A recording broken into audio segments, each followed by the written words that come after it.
Hey, my name is Sean Z from Sinsaenum, and you are now in Grizzly Media World. My guest today is one of the face on Sinsaenum, Sean Zotarsky. Hi, Sean. How are you? I'm doing good. How you doing? Yeah, I'm going fine. At first, I want to know how the music come in your life. How was what? How the music come in your life. Oh, yeah.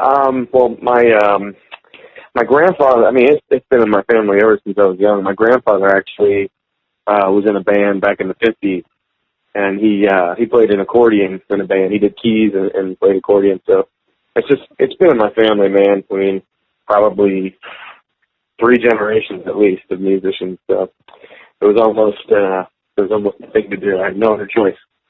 Who inspired you? Music, I would say my dad inspired me. You know, he always was teaching me guitar and, you know, making me listen to his bands. And, you know, I used to go see him play back in the day, you know, when I was, you know, 5 or 6 years old. He was in a band, and I'd go watch him do his band practices at the warehouse. So I'd say my dad inspired me, and then metal, you know, I guess whatever inspires everybody to listen to metal, you know. Just being against everything, you know, like being super heavy, you know, being with the cool kids, you know. I wasn't a jock, you know, I wasn't a preppy, you know, but I was a metalhead, you know, so I think that's what steered me in the direction of metal. Plus, obviously, the sound, man, the aggression, you know, you can get out, and that's what, you know, got me into screaming. Do you have a band in your head who inspired you? To get into metal, I mean, I would probably say, I mean, the first metal album I actually bought was This For All, so Metallica. But get into actual screaming, like the actual art of screaming and having, you know, like a decent sounding scream, it was probably that first Slipknot album in '99 when that came out. I used to be a drummer in a band. I did drums, I did guitar, and I don't know, that Slipknot album came out and I started like playing with screaming, and you know, the rest is history. I've been screaming ever since. You have played drum and guitar? I did drums and guitar. That was my first, like, when, you know, I did the garage band, you know, I was in 8th grade, 9th grade, you know, we would play Nirvana tunes, and, you know, we played Rage Against the Machine and Metallica, you know, I'd try to be the drummer. I did the best I could, you know, my dad gave me his old drum set, his high school drum set, so, you know, it wasn't the best, but it got the job done, man. It inspired me to, you know, continue on. Of all the people I know, I'm the only one that ever did anything. It's crazy. Like, so many people, man. Like, nobody did anything with the music. And they all are still playing. They're all still playing. So you have the choice to sing or play guitar or play drum. Why singing? Well, actually, okay, so the drums, when I moved up to, because I moved up to Georgia from Florida, and I used to be a drummer. When we moved into a temporary apartment, and we had to put all of our stuff in storage because we didn't have enough space.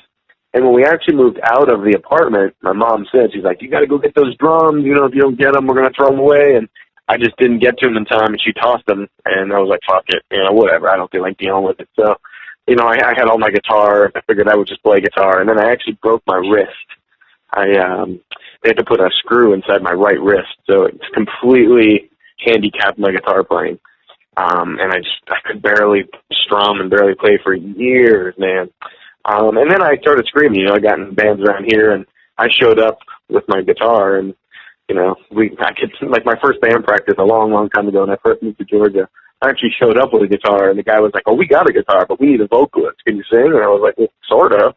And I guess the rest is history, but I had already been screaming, you know, like, it's kind of funny, but I learned a lot of screaming from Limp Bizkit. You know, I know that's really bad to say, but, dude, I was from South Florida, so, you know, he had that first Limp Bizkit album, that $3 bill, you know, he had that scream, that, and I guess that's what kind of started it, actually, that, and then I transitioned into the Slipknot, you know, into the heavier screaming, and it just became easier, like I said, because, I wasn't as good at guitar anymore after I broke my wrist, and then, you know, I got in a dot, and, you know, obviously Emil is probably one of the best guitar players I've ever heard in my entire life, so it really made me want to play guitar again, because I realized people like that were out there in the world. I'm a big fan of Slipknot, and I've heard your cover of Custer.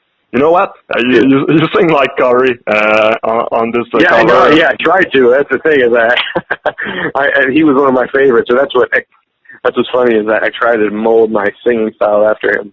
But it's funny because I actually played Joey when I first got into Sinsaenum. I played him because I did a cover of Heretic Anthem, and I played it for him, and he just was like floored. He's like, "Oh my God, it sounds better than the original." He's like, You know, you really hit home because I wrote most of those lyrics. He's like, just to hear you slay that. Like, if you haven't heard it, when you hang up from here, I can send it to you. I have it somewhere, but you definitely got to hear the Heretic Anthem cover I did, man. It's fucking brutal. You have said to me before that you have the job in Sinsaenum with your cover of Slipknot. But how Sinsaenum started? Tell me the story of Sinsaenum.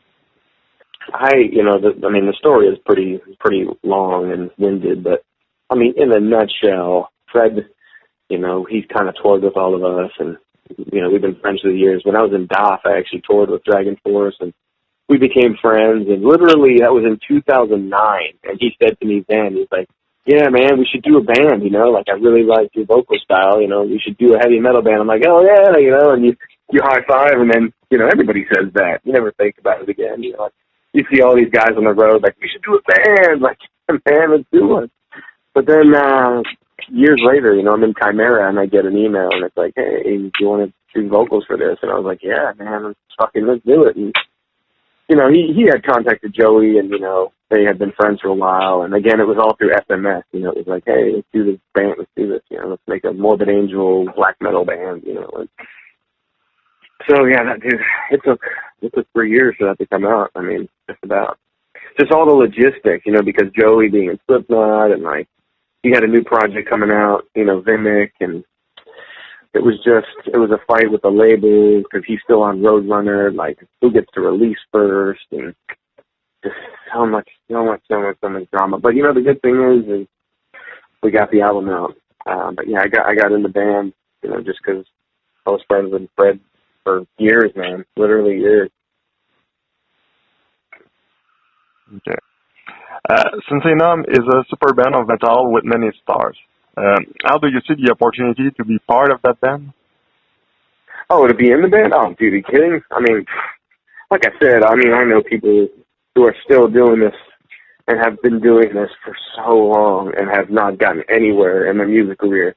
And, like, I've been fortunate enough to do this 3 times, in 3 professional bands. So, yeah, man, you have no idea. Every day I think about it, I'm like, fuck, why did they pick me, It's crazy. They could have picked any metal guy, that had all those names, they picked me, They were actually originally going to ask Chris Barnes from Cannibal Corpse, which is funny because he's a good friend of mine, and, we've spoken, and he was one of my main inspirations, for the death metal, like, was Chris Barnes, fuck.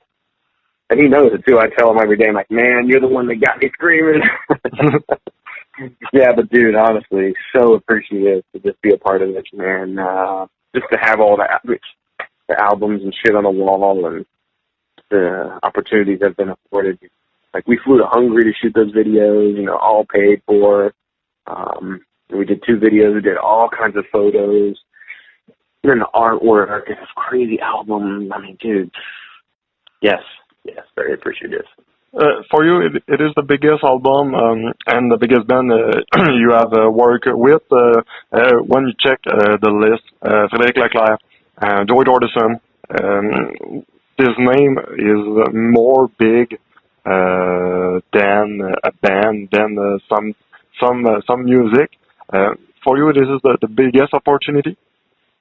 Yeah, no, you're right, man. It's Joey's name. It's crazy that his name is bigger than, pulls more weight than some bands that, like just dropping his name.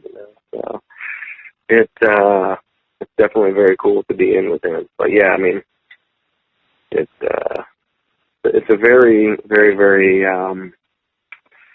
very crazy process to get it all together. I'll tell you that much. I have talked with Joey in last December, and he told me that the play drums was his life. Was so intense for him because he was sick before and he thought that he cannot play anymore. To be, are you proud to be part of the return of Joey? Oh, dude, I mean, because the hardest part for me is, you know, I've been in the music business long enough that I have enough, like, fan friends that hit me up all the time, that I've made friends, acquaintances through the years, you know, and we become friends. And, you know, they'd always be like, dude, you know, I wonder what Joey's next heavy project's going to be. And me, I just can't say anything. I'm like, just wait, it's coming. And so when it finally came out, it was like, finally.